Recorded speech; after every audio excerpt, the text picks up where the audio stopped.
Hello there, Server from 17 once again. This is my Jetstream Sam DLC, Master of Wind video walkthrough. This is a clusterfuck of a fight coming up here in the lobby, but it is doable.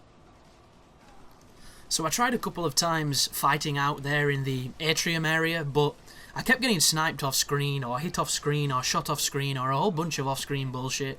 So I decided to come back to this area because you can guarantee they can only hit you when you're looking at them, because you get your back against a wall. It's awkward because of the camera.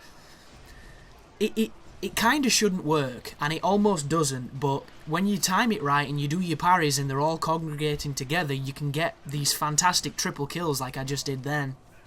And what will happen is you completely mitigate the probability of the dogs firing that bullshit at you from a distance. All you need to watch out for is the next spawn, because there's a hammer guy, and the hammer guy is a nuisance in close proximity. So what you want to do, I threw an RP grenade there to try and stop him from being aggressive, you know, just to see if it worked. And I'm watching my radar, and it didn't work. He's on his way to me. He knows where he's going. So it was an interesting strategy I wanted to test, because this was a test run. I didn't think I'd have as much success as I did. And I'm going to get out of the lift so that he doesn't pin me in. And the first thing the Fenrir does, look at it, starts shooting that bullshit tail at you. And that is a move that can end a run in seconds, because it's fast and it's very hard to dodge. And you just need to be situationally aware of the hammer guy. A couple of cool things here. If you get distance between you, the dog, and the hammer guy can block your shots and be killed instantly if it decides to throw those tail daggers or that mercury cannon that it does. And that is a really good strategy for getting rid of a lot of things. You can use the dogs, but every so often they decide not to do what they normally do, so it's not that reliable. So instead, I just jacked up the dog, killed it. Now it's me and the hammer man. This is literally, I'm going to charge the quick draw at you until you die, because I know it stuns you, I know it hurts you, and I just need blade mode now to Zandatsu you. And even though he doesn't have any arms, he can still attack you, because he does a headbutt, so be careful. But that is the end of the fight. There is the no damage S rank. That is probably the hardest no damage S rank in this DLC of the fights that I know of. There's a couple of tough ones, like there's a double grad fight that you can do, which is obviously going to be difficult. But the grad fights are, if you land your parries, grads die very quick. So it's all preference at the end of the day. I don't like that fight, mainly because this is a tiny room, the camera is terrible, there's a lot of those dogs, there's at least 4 dogs, there's sword guys, there's standard guys, and there's a hammer guy, so it's basically all the worst parts of the Bible. But now you've done it, we're going to be moving into the area where you remember Sundowner was on the main game. There's an interesting bit of exploration needed, because you're going to go through this area, then you're going to have to come back through it to find a keycard, which for some reason it's not someone's hand. I don't know why that is. Maybe in the main game they'd only utilise the arm thing to open doors recently. This is, you know, in the past effectively. It still doesn't make much sense. I prefer chopping people's hands off to killing folks and them dropping keycards. But this right here, 2 geckos, do the parry. If it lands, immediately follow up with the counter and the Zandatsu. And I got lucky here because I hit both of them. But I don't have any blade meter to go into the YB, which is a real sad moment, because they were both stunned. I missed the Zandatsu, which does happen sometimes, because I do not manually aim it, I just press X and Y. I don't like the manual aim at all. It's too finicky. If you could press a trigger while holding the right analog, the manual aim would be perfect, but it's not, and I'm not a fan. But there is that encounter anyhow.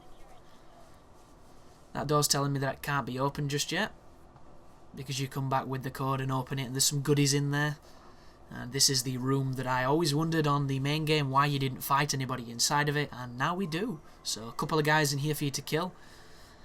You don't have the stealth kill, but you can still just Zandatsu them, which is lovely, because it gets rid of them super quickly.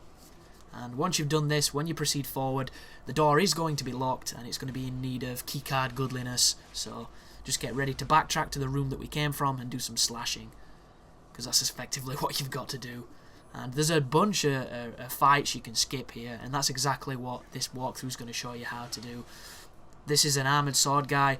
The quick draw ability stun this guy so repeatedly, it's effortless. But he does crack me, which is a shame. He shouldn't hit me at all. I just get lazy. There he goes. Pulls a rocket launcher and point blanks me. So dumb. Fucking so dumb. Rocket launchers, they have no place in these games. I hate them so much. But it was a mistake on my behalf. I gave him too much space and he punished me. So what do you expect? This is the hardest difficulty. Press the button, get your checkpoint, and completely skip this room because there's mastiffs and soldiers and all sorts of nonsense. And I actually don't mind the mastiffs anymore. I used to really hate them, but once you learn to fight them, they're not too bad. The only problem is the camera.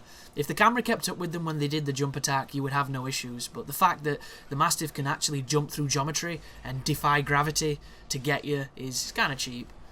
Especially on the VR mission where it's the famous one that everybody doesn't like. I think it's 18. There's a bunch of waves of enemies and they save the hardest waves till the end, and it's one of those endurance fights where because you die in one hit from almost everything, it's very easy to die, and it gets really boring replaying those first few easy waves to get to the ones that are actually tricky. Like, I don't think the Mastiff wave's that tricky, but it can still kill you, and that's a delay. And then there's the one with the hammer guy and the Fenrir's, which I still haven't done that VR mission because of that moment, and it's not even hard. All I need is for the dog to do its tail move and kill the hammer guys for me, but it never does it for me. I don't know why. So instead I end up getting sloppily hit by something silly, or I get hit from something off screen, and I tried it for about 20 minutes and I just didn't enjoy it and I stopped doing it, and that was the first week the game came out. I have not gone back. And another VR mission that I haven't done is the one where you've got to Zandatsu everybody, and that is so fucking boring, that, because it's so easy to kill them. That's the thing. And if you kill them, you fail. I really don't like that mode at all. But now we've got the keycard, we're going to be moving towards the final boss of the DLC. There's one fight coming up here, which is 2 helicopters that come out of nowhere. Absolutely pointless, but quite funny at the time. Sam has an unbeatable aerial move. It's the aerial charge. If you do a full charge of the Y button in midair, he will dash towards people, and it does so much damage. It's ridiculously powerful.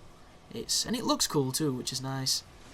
And it can't be beat. It is so much better than anything Raiden had in the air, because it's got the power. It's got some serious oomph.